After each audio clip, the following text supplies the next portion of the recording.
ಎಲ್ಲರಿಗೂ ನಮಸ್ಕಾರ. ಇವತ್ತು ಸುವರ್ಣಗೆಡ್ಡೆಯಿಂದ ಒಂದು ಕೂಟ್ ಮಾಡೋಣ. ಕರಾವಳಿ ಭಾಗದ GSB ಕಮ್ಯುನಿಟಿಯವರು ಹೆಚ್ಚಾಗಿ ಇದನ್ನು ಮಾಡ್ತಾರೆ. ಇದೊಂದು ಸೈಡ್ ಡಿಶ್, ಬಹಳ ರುಚಿಕರ ಹಾಗೂ ಪರಿಮಳಯುಕ್ತವಾದುದು.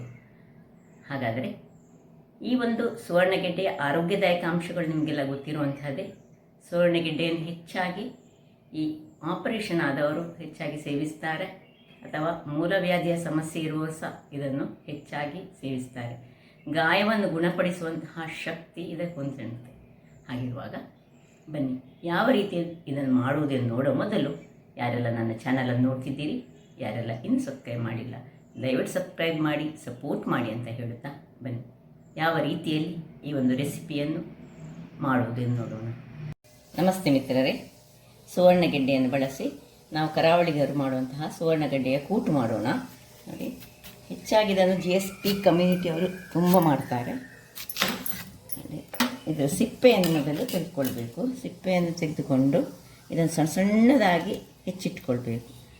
ಹೆಚ್ಚಿಟ್ಟುಕೊಳ್ಳುವುದು ಇದರಲ್ಲಿ ಬಹಳ ಮುಖ್ಯ. ಸುರಿಗೆ ಸಿಪ್ಪೆಯನ್ನು ನಾನು ತೆಗೆದುಕೊಳ್ತೇನೆ, ಆಮೇಲೆ ಸಣ್ಣದಾಗಿ ಹೆಚ್ಚಿಟ್ಟುಕೊಳ್ತೇನೆ. ವೀಕ್ಷಕರೇ ನೋಡಿ, ಸಿಪ್ಪೆ ಚೆನ್ನಾಗಿ ತೆಗೆದುಕೊಂಡಾಯಿತು. ಈಗ ಸಣ್ಣದಾಗಿ ಸ್ಕ್ವೇರ್ ಶೇಪಲ್ಲಿ ಇದನ್ನು ಈಗ ಕಟ್ ಮಾಡಿಕೊಳ್ಬೇಕು. ನೋಡಿ, ಈ ರೀತಿಯಲ್ಲಿ ಹೀಗೆ ಸ್ಕ್ವೇರ್ ಆಗಿ ಈ ರೀತಿಯಲ್ಲಿ ಬರಬೇಕು. ನೋಡಿ, ಇದರ ಸಿಪ್ಪೆ ಇರಬಾರ್ದು. ತೆಗೆದು ಕೂಡಲೇ ಇದನ್ನು ನೀರಿನಲ್ಲಿ ಹಾಕ್ಕೊಂಡು ಕೊಡಬೇಕು. ಯಾಕೆ ಹೇಳಿದರೆ ಇದರ ಕಪ್ಪಾಗ್ತದೆ ಮತ್ತು ತುರಿಸ್ತದೆ ಸಹ. ಅದರಿಂದಾಗಿ ಕೈಯಲ್ಲಿ ನೀರಿನ ಅಂಶ ಇರಬಾರ್ದು. ಸಣ್ಣ ಸಣ್ಣದಾಗಿ ಈ ರೀತಿ ಸ್ಕ್ವೇರ್ ಆಗಿ ಕಟ್ ಮಾಡ್ಕೊಳ್ಳೋಣ. ಆದಷ್ಟು ಸಣ್ಣದು ಮಾಡಿದರೆ ಬಹಳ ಉತ್ತಮ. ಇದನ್ನೀಗ ಸ್ವಲ್ಪ ಎಣ್ಣೆಯಲ್ಲಿ ಫ್ರೈ ಮಾಡಲಿಕ್ಕುಂಟು. ಅದರ ಮೊದಲು ಏನು ಮಾಡಬೇಕಂತ ಹೇಳ್ತೇನೆ. ಸರಿ, ಕಟ್ ಮಾಡ್ಕೊಳ್ಳೋಣ ಎಲ್ಲವನ್ನು. ವೀಕ್ಷಕರೇ ನೋಡಿ, ಹೀಗೆ ಸ್ಕ್ವೇರ್ ಆಗಿ ಕಟ್ ಮಾಡ್ಕೊಂಡಾಯಿತು. ಈಗ ಇದನ್ನು ಚೆನ್ನಾಗಿ ತೊಳೆದುಕೊಂಡು ಸ್ವಲ್ಪ ಸಹ ನೀರಿರದ ಹಾಗೆ ಹೀಗೆ ಮಾಡಿ ಒಂದು ಪಾತ್ರೆಗೆ ಹಾಕ್ಕೊಳ್ಬೋದು, ಅಥವಾ ಒಂದು ಬಟ್ಟೆಯಲ್ಲಿ ಹಾಕ್ಕೊಂಡು ಸಹ ನೀವು ಇದನ್ನು ಚೆನ್ನಾಗಿ ನೀರನ್ನ ಪಸಿ ತೆಗೆದು ಸಹ ಮಾಡ್ಕೊಳ್ಬೋದು. ಹೀಗೆ ಹಾಕಿ ಇನ್ನು ಇದಕ್ಕೆ ಸ್ವಲ್ಪ ನೋಡಿ ಉಪ್ಪು, ಒಂದಿಷ್ಟು ಉಪ್ಪನ್ನು ಹಾಕಿ 1 ಗಂಟೆಗಳ ಕಾಲ ಇದನ್ನು ನಾವು ಮುಚ್ಚಿಟ್ಟುಕೊಳ್ಬೇಕು. ಮಿನಿಮಮ್ 1 ರಿಂದ 2 ಗಂಟೆ ಇದು ಚೆನ್ನಾಗಿ ಹೀಗೆ ಉಪ್ಪು ಎಳೆದುಕೊಳ್ಬೇಕು. ಹಾಗೆ ಇದನ್ನು ಹೀಗೆ ಮುಚ್ಚಿಟ್ಟುಕೊಳ್ಳೋಣ. ಇಲ್ಲಿ ನೋಡಿ, ಪೀಸಸ್ 1 ಗಂಟೆಗಳ ಕಾಲ ನೆಂದಿತ್ತು. ಉಪ್ಪು ಅದಕ್ಕೆ ಎಳೆದುಕೊಳ್ಳಿಕ್ಕೋಸ್ಕರ 1 ಗಂಟೆಯಿಂದ 1.5 ಗಂಟೆ 2 ಗಂಟೆ ಸಿಟ್ಕೊಳ್ಬೋದು. ಈಗ ಬೇಕಾದ ಸಾಮಗ್ರಿಗಳು, ಇದಕ್ಕೆ ಹೆಚ್ಚಿನ ಸಾಮಗ್ರಿಗಳು ಬೇಡ. ಮೆಂತೆ ಒಂದು ಅರ್ಧ ಚಮಚದಷ್ಟು, 1-1.5 ಚಮಚದಷ್ಟು ಸಾಸಿವೆ ಬೇಕು, ಅದು ಒಗ್ಗರಣೆಗೆ ಸಹ ಬೇಕು ನಮಗೆ. ಇನ್ನು ಕೊತ್ತಂಬರಿ ಬೀಜ ಬೇಕು 1.5 ಚಮಚದಷ್ಟು, 4-5 ಬ್ಯಾಡಗಿ ಮೆಣಸು ಮತ್ತು 2 ರಾಮನಾಡ್ ಮೆಣಸು, ಹಿಂಗು, ಕರಿಲಿಕ್ಕೆ ಎಣ್ಣೆ ಬೇಕು ಸ್ವಲ್ಪ, ಮತ್ತು ಈ ಹಳದಿ ಸ್ವಲ್ಪ ಪೌಡರ್ ಇದ್ದರೆ ಆಯಿತು. ಈಗ ಮೊದಲಿಗೆ ನಾವು ಒಂದು ಮಸಾಲೆ ರೆಡಿ ಮಾಡ್ಕೊಳ್ಳೋಣ. ಮಸಾಲೆಗೆ ಒಂದು ಬಾಣಲೆಯನ್ನು ಇಟ್ಕೊಂಡ್ರೆ ಇದನ್ನು ಬಿಸಿ ಆಗಲಿ. ಇದು ಬಿಸಿ ಆಗ್ತಾ ಇರುವಾಗ ಈ ಉಪ್ಪು ನೀರಿನಲ್ಲಿ ನಾವು ನೆನೆಸಿಟ್ಟಂಥದ್ದು ನೋಡು, ಇದಕ್ಕೆ ನೀರು ಬೇಡ ನಮಗೆ. ಇದನ್ನು ನಾವು ಇದರಲ್ಲಿ ಚೂರು ಸಹ ನೀರಿರಬಾರ್ದು. ಅದಕ್ಕೋಸ್ಕರ ನಾವು ಹೀಗೆ ಇದರ ನೀರನ್ನು ತೆಗೆದುಕೊಳ್ಳೋಣ. ಇಲ್ಲಿ ಇದು ಬಿಸಿ ಸಾಯಿತು. ಇದಕ್ಕೆ ಸ್ವಲ್ಪ ಎಣ್ಣೆಯನ್ನು ಹಾಕ್ಕೊಳ್ತಿದ್ದೇನೆ. 1 ಚಮಚದಷ್ಟು ಎಣ್ಣೆಯನ್ನು ಹಾಕ್ಕೊಂಡು ಸುರಿಗೆ ಸಾಸಿವೆ, ಕೊತ್ತಂಬರಿ ಬೀಜ ಸ್ವಲ್ಪ ಬಾಡಿಕೊಳ್ಳಿ. ಕೊತ್ತಂಬರಿ ಬೀಜ ಫ್ರೈ ಆಗಬೇಕು, ಬಾಡುವುದಲ್ಲ. ಮತ್ತು ಇದರಲ್ಲಿ ಅರ್ಧದಷ್ಟು ಸಾಸಿವೆ,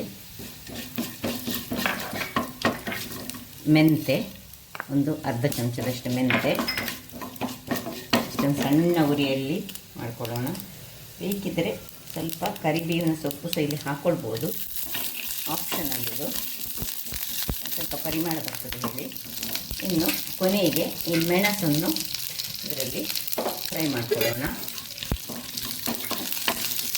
ಫ್ರೈ ಮಾಡಿಕೊಂಡು ಮೆಣಸು ಉಬ್ಬಿ ಬಂದಾಗ ನಾವು ಇದಕ್ಕೆ 1-2 ಚಮಚದಷ್ಟು ತೆಂಗಿನ ತುರಿಯನ್ನು ಹಾಕೊಳ್ಳೋಣ. ಸ್ವಲ್ಪ ತೆಂಗಿನ ತುರಿ, ಇದಕ್ಕೆ ಹೆಚ್ಚು ತೆಂಗಿನ ತುರಿ ಹಾಕೊಳ್ಳಿಕ್ಕಿಲ್ಲ. ಇದು ಸ್ವಲ್ಪ ಇದರಲ್ಲಿ ಒಳ್ಳೆ ಫ್ರೈ ಆಗಬೇಕು. ಎಲ್ಲವೂ ಇದರಲ್ಲಿ ಚೆನ್ನಾಗಿ ಫ್ರೈ ಆಗಿದ್ದಾಗ ಈ ತೆಂಗಿನ ತುರಿ ಸಹ ಇದರಲ್ಲಿ ಚೆನ್ನಾಗಿ ಫ್ರೈ ತೆಂಗಿನ ತುರಿ ಹೀಗೆ ಒಳ್ಳೆ ಫ್ರೈ ಆಯಿತು. ಈಗ ಕೊನೆಗೆ ಸಪೋಸ್ ನೀವು ಗಟ್ಟಿ ಹಿಂಗು ಹಾಕೋದಾದರೆ ಮೊದಲೇ ಸ್ವಲ್ಪ ಹಾಕ್ಕೊಳ್ಬೇಕು. ಇಲ್ಲದಿದ್ದರೆ ಚೂರು ಎಣ್ಣೆಯನ್ನು ನಡುವಲ್ಲಿ ಹಾಕ್ಕೊಂಡು ಗಟ್ಟಿ ಹಿಂಗು ಸಹ ಆಗ್ತದೆ. ಅಥವಾ ಈಗ ನಾನು ಈ ಹಿಂಗನ್ನು ಹಾಕ್ಕೊಳ್ತಿದ್ದೇನೆ. ಸ್ವಲ್ಪ ಹಿಂಗನ್ನು ಇದರಲ್ಲಿ ಹಾಕ್ಕೊಳ್ಳೋಣ. ಗಟ್ಟಿ ಹಿಂಗಿದ್ರೆ ಒಳ್ಳೆಯದಾಗ್ತದೆ. ಇದು ಇಲ್ಲದಿದ್ದರೆ ಈ ಹಿಂಗನ್ನು ಸಹ ಯೂಸ್ ಮಾಡ್ಬೋದು. ಆಯಿತು, ಇನ್ನು ಆಫ್ ಮಾಡಿಕೊಂಡು ಇದನ್ನೀಗ ತಣ್ಣಗಾಗಲು ಒಂದು ಪಾತ್ರೆಗೆ ಹಾಕ್ಕೊಳ್ತಿದ್ದೇನೆ. ಈ ಪಾತ್ರೆಗೆ ಶಿಫ್ಟ್ ಮಾಡಿಕೊಂಡು ಸ್ವಲ್ಪ ತಣ್ಣಗಾಗಲಿ. ಈಗ ನಾನು ಇದೇ ಪಾತ್ರೆಯಲ್ಲಿ ಇದೇ ಪ್ಯಾನಲ್ಲಿ ಈ ಸುವರ್ಣಗೆಡ್ಡೆಯನ್ನು ಚೆನ್ನಾಗಿ ಹುರಿದುಕೊಳ್ತೇನೆ. ಎಣ್ಣೆಯನ್ನು ಹಾಕ್ಕೊಳ್ತಿದ್ದೇನೆ. ಎಣ್ಣೆ ಬಿಸಿಯಾಗಲಿ. ವೀಕ್ಷಕರೇ, ಎಣ್ಣೆ ಬಿಸಿ ಆಗ್ತಾ ಬರುವಾಗ ಇಲ್ಲಿ ನಾನು ಈ ಒಂದು ಮಸಾಲೆ ಏನು ತಣ್ಣಗಾಗಿದೆ ಇದನ್ನೊಂದು ಮಿಕ್ಸಿ ಜಾರಿಗೆ ಹಾಕ್ಕೊಳ್ತಿದ್ದೇನೆ. ಒಟ್ಟೊಟ್ಟಿಗೆ ಮಾಡಿಕೊಳ್ಳೋಣ ಅಂತ ಹೇಳಿ ನಾವು ಕೂಡಲೇ ಆಗ್ತದೆ. ಅಲ್ಲಿ ಎಣ್ಣೆ ಬಿಸಿ ಆಗ್ತಾ ಉಂಟು. ಎಣ್ಣೆಯನ್ನು ಹದಾದಲ್ಲಿ ಇಟ್ಟುಕೊಂಡಿದ್ದೇನೆ ನಾನು. ಇನ್ನು ಇದಕ್ಕೆ ಒಂದು ಸಣ್ಣ ತುಂಡು ಹುಳಿಯನ್ನು ಹಾಕ್ಕೊಳ್ತಿದ್ದೇನೆ. ಚೂರು ಹಳದಿ, ತುಂಬ ಹಳದಿ ಬೇಡ, ಚೂರು ಹಳದಿ ಹಾಕ್ಕೊಂಡು ಈಗ ಇದನ್ನು ನಾವು ಸ್ವಲ್ಪ ನೀರನ್ನು ಹಾಕಿ ಇದನ್ನು ಒಳ್ಳೆ ಫೈನಾಗಿ ಗ್ರೈಂಡ್ ಮಾಡ್ಕೊಂಡು ತರೋಣ. ವೀಕ್ಷಕರೇ, ಇಲ್ಲಿ ನೋಡಿ ಮಸಾಲೆ ಒಳ್ಳೆ ಫೈನಾದ ಮಸಾಲೆ ರೆಡಿ ಆಯಿತು. ನೋಡಿ, ನಿಮಗೆ ಕಾಣ್ಬೋದು. ಕಲರ್ ನೋಡಿ, ಸ್ಮೆಲ್ ಅಂತೂ ಬಹಳ ಚೆನ್ನಾಗಿ ಬರ್ತಾ ಉಂಟು. ಈಗ ಇದನ್ನು ಪಕ್ಕಕ್ಕೆ ಇಟ್ಕೊಂಡು ಇದು ಇಲ್ಲಿ ಎಣ್ಣೆ ಸಹ ಕಾಗಿದೆ. ಈಗ ಇಲ್ಲಿ ಇದನ್ನು ಜಾಗ್ರತೆಯಲ್ಲಿ ಸ್ವಲ್ಪ ಉರಿಯನ್ನು ಸಣ್ಣದು ಮಾಡಿಕೊಂಡು ನಿಧಾನಕ್ಕೆ ಇದರಲ್ಲಿ 2 ಬ್ಯಾಚಿನಲ್ಲಿ ನಾನು ಫ್ರೈ ಮಾಡ್ಕೊಳ್ತಿದ್ದೇನೆ.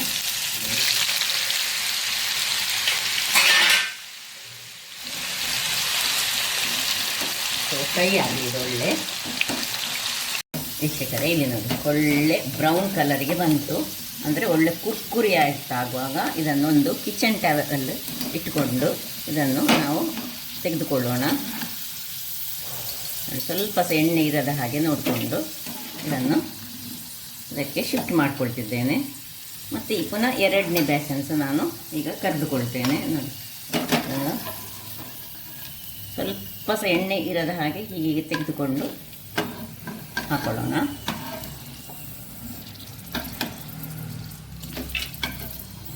ಇನ್ನೀಗ ಪುನಃ 2ನೇ ಬ್ಯಾಚನ್ನು ಸಹ ಅದೇ ರೀತಿ ಕಾಯಲಿಕ್ಕೆ ಬಿಟ್ಟು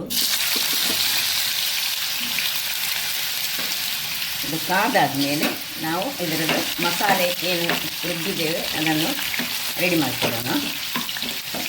ವೀಕ್ಷಕರೇ, ಇಲ್ಲಿ 2ನೇ ಬ್ಯಾಚ್ ಕಾಯ್ತಾ ಇರುವಾಗ ನಾವಿಲ್ಲಿ ಮಸಾಲೆಯನ್ನು ರೆಡಿ ಮಾಡಿಕೊಳ್ಳೋಣ.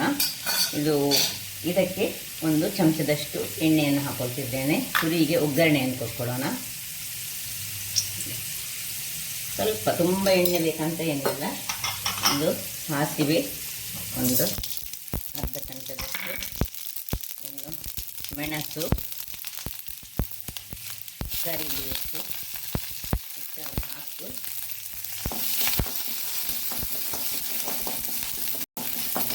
ಇನ್ನು ನೋಡಿ, ಒಗ್ಗರಣೆ ರೆಡಿ ಆಗುವಾಗ ಏನು ಮಸಾಲೆ ನಾವು ಮಾಡಿದ್ದೇವೆ ಆ ಮಸಾಲೆಯನ್ನು ಇದಕ್ಕೆ ಹಾಕಿದ್ದೇನೆ.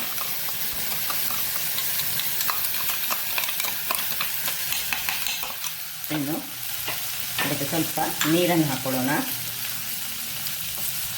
ಇನ್ನು ಇದಕ್ಕೆ ಸ್ವಲ್ಪ ನೀರನ್ನು ಹಾಕ್ಕೊಂಡು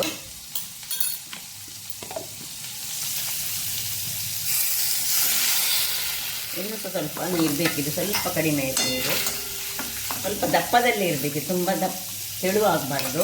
ಇಲ್ಲಿ ನೋಡಿ, ಇದನ್ನು ಒಮ್ಮೆ ಹೀಗೆ ತಿರುಗಿಸ್ಕೊಳ್ಳೋಣ. ಇದು ಒಳ್ಳೆ ಕ್ರಿಸ್ಪಿ ಆಗಬೇಕು. ಇದು ಯಾವಾಗಲೂ ನಾವು ಊಟ ಮಾಡಲಿಕ್ಕೆ ಆಗುವಾಗ ಇದನ್ನು ಫ್ರೈ ಮಾಡಿದರೆ ಬಹಳ ಉತ್ತಮ.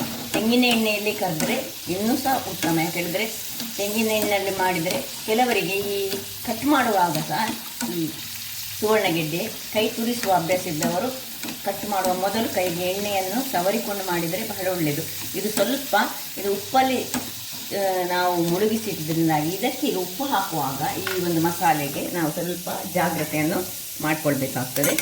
ಇನ್ನು ಸ್ವಲ್ಪ ನೀರನ್ನು ಹಾಕ್ಕೊಂಡು ನಾನು ಇದಕ್ಕೆ 1 ಪಿಂಚ್ ಹೆಚ್ಚು ಬೇಡ, ಒಂದೇ ಒಂದು ಕಲ್ಲಿನಷ್ಟು ಉಪ್ಪನ್ನು ಇದಕ್ಕೆ ಹಾಕ್ಕೊಳ್ತಿದ್ದೇನೆ. ಹೆಚ್ಚು ಉಪ್ಪು ಹಾಕೊಳ್ಳೋದು ಬೇಡ, ಯಾಕಂದರೆ ಆ ಪೀಸ್ಗಳಲ್ಲಿ ತುಂಬ ಉಪ್ಪು ಉಂಟು.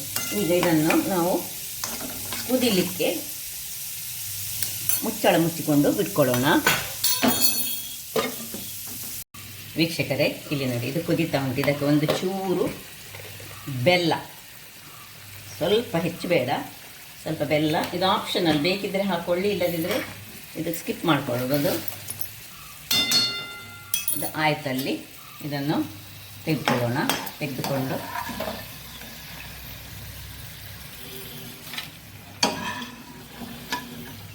ಎಲ್ಲವನ್ನು ತೆಗೆದುಕೊಳ್ತೇನೆ. ವೀಕ್ಷಕರೇ, ಆಯ್ತು, ಇದನ್ನು ಆಫ್ ಮಾಡ್ಕೊಳ್ತಿದ್ದೇನೆ. ಇನ್ನು ಇದನ್ನು ಇದಕ್ಕೆ ಶಿಫ್ಟ್ ಮಾಡಿಕೊಳ್ಳೋದು. ಏನು ನಾವು ಫ್ರೈ ಮಾಡ್ಕೊಂಡಿದ್ದೇವೆ ಇದನ್ನು ಇದಕ್ಕೆ ಊಟ ಮಾಡಲಿಕ್ಕೆ ಆಗುವಾಗ ಶಿಫ್ಟ್ ಮಾಡಿ ಇದನ್ನು ಬಡಿಸ್ಕೊಂಡ್ರೆ ಆಯಿತು. ಸೊ ಇದಕ್ಕೆ ಹಾಕ್ಕೊಳ್ತಿದ್ದೇನೆ ನೋಡಿ. ಸ್ವಲ್ಪ ಬೇಕಿದೆ ಇಟ್ಕೊಳ್ಬೋದು, ಬೇಕಿದ್ದಾಗ ಹೀಗೆ ಹಾಕ್ಕೊಂಡು ಅದರ ಮೇಲಿಂದ ಹಾಕಿದರೆ ಇದರಲ್ಲಿ ಉಪ್ಪು ಇರೋದ್ರಿಂದಾಗಿ ಮಸಾಲೆಗೆ ನಾವು ಕಡಿಮೆ ಉಪ್ಪನ್ನು ಹಾಕ್ಕೊಳ್ಬೇಕಾಗ್ತದೆ. ಸೊ ರೆಡಿ ಆಯಿತು. ಈಗ ಸರ್ವ್ ಮಾಡಿ ತೋರಿಸ್ತೇನೆ. ವೀಕ್ಷಕರೇ, ಇಲ್ಲಿ ನೋಡಿ, ಈ ರೀತಿಯಾಗಿ ಬರ್ತದೆ. ಬಹಳ ಟೇಸ್ಟಿಯಾಗಿ ಬರುವಂತಹದ್ದು, ಬಹಳ ಪರಿಮಳಯುಕ್ತವಾದ ಸಹ ಹೌದು. ಅದರಿಂದಾಗಿ ಈ ಎಲೆಯಲ್ಲಿ ಸೈಡ್ ಡಿಶ್ ಆಗಿ ಇದನ್ನು ಹೆಚ್ಚಾಗಿ ಯೂಸ್ ಮಾಡ್ತಾರೆ. ಬಹಳ ಚೆನ್ನಾಗಿ ಬರುವಂತಹ ಈ ಒಂದು GSB ಸಮುದಾಯದವರು ಹೆಚ್ಚಾಗಿ ಇದನ್ನು ಮಾಡ್ತಾರೆ. ಕರಾವಳಿಗರು ತುಂಬ ಮಂದಿ ಮಾಡ್ತಾರೆ. ಇದು ದೇವಸ್ಥಾನಗಳಲ್ಲಂತೂ ಇದು ತುಂಬ ಇರ್ತದೆ. ಹಾಗಿರುವಾಗ ಇದರ ಮೇಲೆ ಬೇಕಿದ್ರೆ ಕೆಲವರಿಗೆ ಕುರ್ಕುರಾಗಿ ಮತ್ತೆ ತಿನ್ನಲಿಕ್ಕೆ ಬೇಕಂತ ಇದ್ದರೆ ಇದನ್ನು ಮೇಲೆ ಹೀಗೆ ಸೈಡ್ಸಲ್ಲಿ ಹಾಕ್ಕೊಂಡು ಕೊಡ್ಬೋದು. ಸೊ ನೋಡಿದ್ರಲ್ಲ ವೀಕ್ಷಕರೇ, ಒಂದು ರುಚಿಕರವಾದ ಹಾಗೂ ಪರಿಮಳಯುಕ್ತವಾದ, ಬಾಯಿಗೆ ಬಹಳ ಟೇಸ್ಟನ್ನು ಕೊಡುವಂತಹ, ಇನ್ನು ತಿನ್ನುವಂತ ಆಗ್ತದೆ. ಇದನ್ನು ಒಮ್ಮೆ ಮಾಡಿ ನೋಡಿ ಅಂತ ಹೇಳುತ್ತಾ, ನಿಮಗೆ ಬೋಳೂರು ಸುವರ್ಣ ಚಾನಲ್ ಇಷ್ಟ ಆದರೆ ದಯವಿಟ್ಟು ಲೈಕ್ ಮಾಡಿ, ಶೇರ್ ಮಾಡಿ ಹಾಗೂ ಸಬ್ಸ್ಕ್ರೈಬ್ ಮಾಡಿ ಹಾಗೂ ನನ್ನ ಇನ್ಸ್ಟಾಗ್ರಾಮ್ ಪೇಜನ್ನು ಫಾಲೋ ಮಾಡಿ. ಧನ್ಯವಾದಗಳು.